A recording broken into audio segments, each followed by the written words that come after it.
Hello dear students, good morning all of you. ये जो है आज भी चल रहा है मैट्रिक्स अध्याय कौन सा, तीसरा वाला है ना। अध्याय कौन सा चल रहा है, तीसरा वाला अध्याय चल रहा है। यानी स्टार्ट होने से पहले आपको क्या करना पड़ेगा, सबसे पहले आपको रूल सीखने पड़ेंगे कि आरपीयू होता क्या है। ठीक है, आरपीयू के बारे में जानकारी इंफॉर्मेशन पूरी होनी चाहिए तथा रूल्स भी इसके आपको सीखने पड़ेंगे, तब फिर ऑटोमेटिक आप क्वेश्चन निकालते रहोगे। ठीक है, सबसे पहले हम आरपीयू के बारे में पढ़ेंगे। तो आरपीयू क्या चीज होती है, मैंने यहाँ पर डाल दिया आरपीयू यानी मैट्रिक्स। ठीक है, मैट्रिक्स डाल दिया। तो मैट्रिक्स क्या चीज होती है, यानी आरपीयू को हम किस तरीके से लिखते हैं कि आरपीयू को हमेशा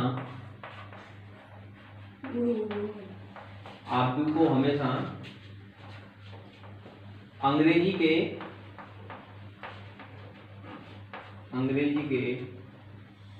बड़े अक्षरों में लिखते हैं। कैसे, जैसे सपोज दैट आप एग्जांपल के तौर पर ले सकते हो। जैसे मैंने मान लिया ए, ये कैपिटल ए है, तो मैं आरपीयू को इस तरीके से नोट करूंगा।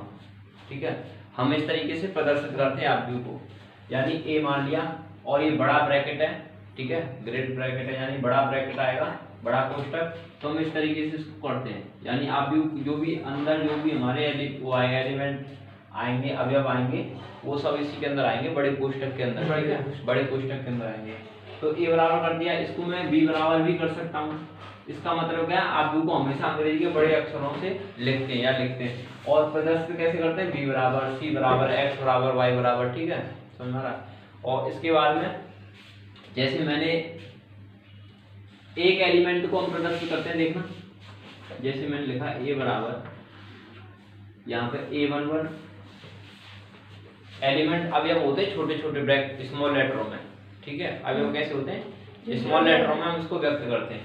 तो A11 कर दिया यहाँ पे, और यहाँ पे बेटा A12 यहाँ पर करते हैं, A13, उसके बाद में A21, A22, A23, A31, A32 और A333। इस तरीके से हम एलिमेंट को नोट करते हैं। ठीक है, ये तुम्हारा लार्जेस्ट हो गया। अब हमें चेक करना पड़ता है कि आरपीयू में होता क्या क्या और क्या क्या होता है। देखो, ये तो तुम्हारे अवयव होते हैं, एलिमेंट होते हैं, अवयव होते हैं, और मैंने स्मॉल यानी आपको बड़े अक्षरों में प्रदर्शित कर दिया मैंने ए और बी से, है। तो जो अंदर वाले होते हैं अवयव होते हैं बेटा, तो ये 1 और ये 1, ये 2, ये 1, ये 3, ये 1, ये किस चीज को प्रदर्शित करते हैं उसको आपको देखना है।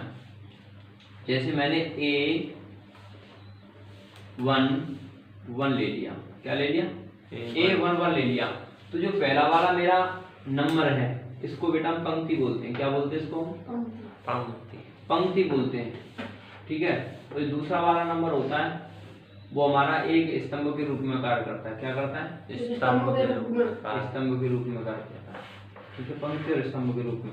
उसको और क्या बोलते हैं, आई और जे के रूप में भी बोल देते हैं, आई और जे के रूप में बोल देते हैं, और एम क्रॉस एन के रूप में भी बोल देते हैं। ये तुम्हारा भी हो जाएगा, इस तरीके से भी नोट कर सकते हो आप। ठीक है, आई जे यानी जो पहला मान होता है वो आई का मान होता है, दूसरा मान होता है वो जे का मान होता है। ठीक है, आई और जे का मान होता है, समझ में आ रहा है। अगर इसमें पहला मान होगा वो आई का मान होगा, दूसरा कौन सा होगा, जे का मान होगा। इसमें आई का मान 1 हो जाएगा, इसमें जे का मान 3 हो जाएगा। इस तरीके से करना है। ठीक है, अब हमें क्या करना है कि एक चीज इसमें आपको देखना है कि यो वाला फंक्शन है, इस तरीके से एरो मैंने घुमा दिया। ठीक है, इस तरीके से मैंने एरो इसमें घुमाया, तो इसको क्या बोलेंगे हम, अगर इस तरीके से एरो जाएगा मेरा, यानी A11, A12, A13 से जाएगा, तो इसको बोलते हैं बेटा हम पंक्ति। क्या बोलते हैं इसको हम, पंक्ति बोलते हैं। ठीक है, देखना, इसको बोलते हैं पंक्ति। ठीक है, क्या बोलते हैं, पंक्ति। इस तरीके से जाएगा तो पंक्ति, और इसमें क्या बोलते हैं इसको, रो। ठीक है, रो बोलते हैं। अगर मैं इस तरीके से नीचे की तरफ जाऊंगा तो क्या होता है बेटा, ये स्तंभ होता है। क्या होता है, स्तंभ होता है। ठीक है, क्या होता है स्तंभ। अगर इस तरीके से जाएंगे, देखो A11 है, A21 है, A31 है, अगर हम इस तरीके से नीचे की तरफ जाएंगे तो होता है एक स्तंभ। देखो एक स्तंभ ये रहा, ऐसे रखा मैंने, ऐसे नीचे की तरफ ऐसे करेंगे तो हो गया तुम्हारा एक स्तंभ। फिर ये तुम्हारा दूसरा स्तंभ, ये तुम्हारा तीसरा स्तंभ। कितने स्तंभ है इसमें? 3 स्तंभ। और इसमें क्या करेंगे, इसमें क्या, एक पंक्ति, फिर दूसरी पंक्ति और तीसरी पंक्ति। ठीक है, अगर हम इसमें मान निकालें तो कैसे, कि A11, ठीक है, A11 बराबर, या क्या करेंगे आप, A11 का मान निकालना है तुम्हें। जैसे A11 क्या है, इसमें पंक्ति है या स्तंभ कितने हैं ना, कौन सी पंक्ति मारा है तुम्हारा, तो हम क्या लिखेंगे, पहली पंक्ति मारा है। किस मारा है? पहली में, पहली पंक्ति, पहला स्तंभ। गुड। और पहला स्तंभ जो लाए बोलो ये बोलो पहला स्तंभ, पहला स्तंभ इस तरीके से बिठाएगा। यानी A11 किस मारा है, वो पहली तो पंक्ति मारा है और पहले स्तंभ मारा है। अगर मैं बात करता हूँ A12 की, A12 की, तो A12 का बिल्कुल इस तरीके से होगा। तो A12 है तो कौन सी बेटा, पहली तो पंक्ति है कि नहीं, पहली पंक्ति। स्तंभ कौन सा बेटा? दूसरा। तो इसमें आएगा पहली पंक्ति, दूसरा स्तंभ, और यहाँ पर आ जाएगा दूसरा स्तंभ।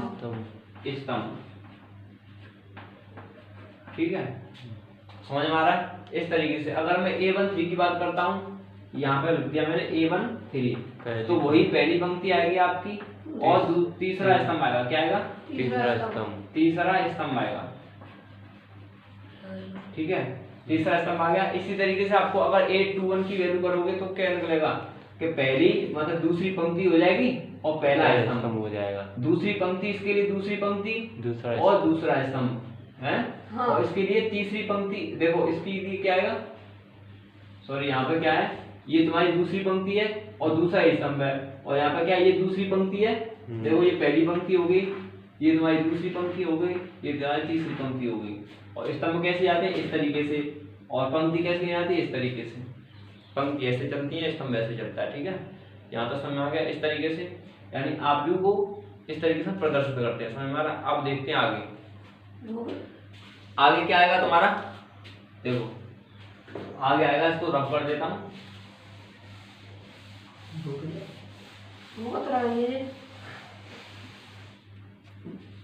आगे क्या आएगा, देखो दूसरा आव्यूह हो गया तुम्हारा। अब पढ़ते हैं आव्यूह की कोटि। क्या आएगा? आव्यूह की कोटि। आव्यूह की कोटि,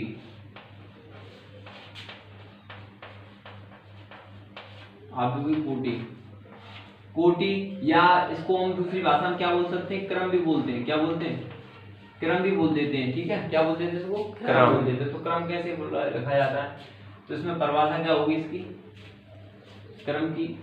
अगर कोटि निकालते हैं तो देखो कोटि किस फॉर्म में होती है। जैसे मेरा तुम्हारा एक आव्यूह है, इसमें एक्स वाई जेड जो भी कुछ है, जैसे यहाँ पर आ गया तुम्हारा 1 2 2 1 है ना। तो इसमें कोटि कैसे निकालते हैं, कोटि निकालते जैसे m इंटू n की फॉर्म में निकालते हैं, m इंटू n की फॉर्म में निकालते हैं। तो कोटि कैसे निकालोगे, n इंटू m। पहले आप गिनोगे कोटि के लिए कि इसमें पंक्ति कितनी है, पंक्ति कितनी, एक और दो पंक्ति। ठीक है, दो पंक्ति आ रही है। फिर गिनेंगे इसके स्तंभ कितने, एक स्तंभ दो स्तंभ। तो अगर कोटि निकालना है तो क्या करना पड़ेगा, तो 2 इंटू 2 करना पड़ेगा। ठीक है, 2 इंटू 2 क्रम में है। किसके क्रम में? 2 इंटू 2 के क्रम में, यानी 2 क्रॉस 2 के क्रम में है। ठीक है, ये तुम्हारी कोटि होती है।